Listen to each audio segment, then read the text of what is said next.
sabay-sabay natin alamin ang pagkakaiba ng mga salita na ating ginagamit. Dito at rito, nakakalito.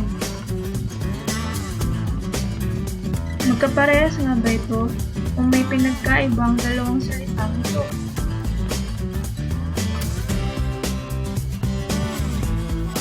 Dito, halimbawa, tawag dito at tawag doon ang ginawa ng asong farm kaninang umaga.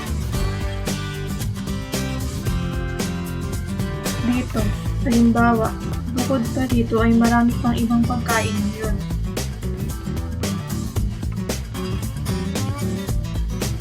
Alam ko yan. Samahan mo ako hanggang dulo para malaman mo ang pinagkaiba ng dalawang ito. Dito at dito.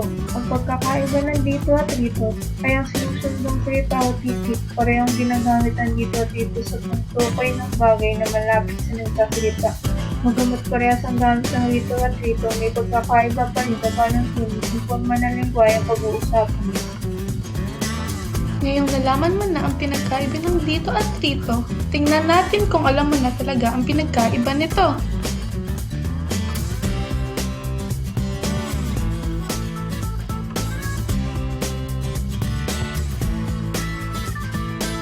Tama ka! Ang tamang sagot ay dito.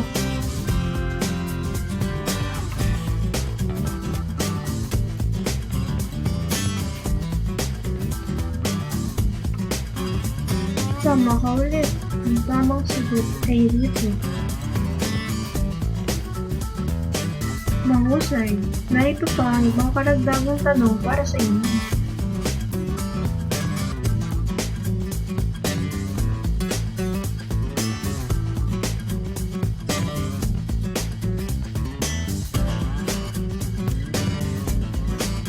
Magaling!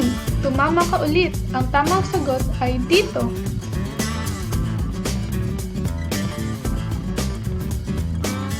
Mahusay! Tama ang iyong sagot na dito. Wikang Pilipino ingatan, kalagahan nito ay ating mararamdaman.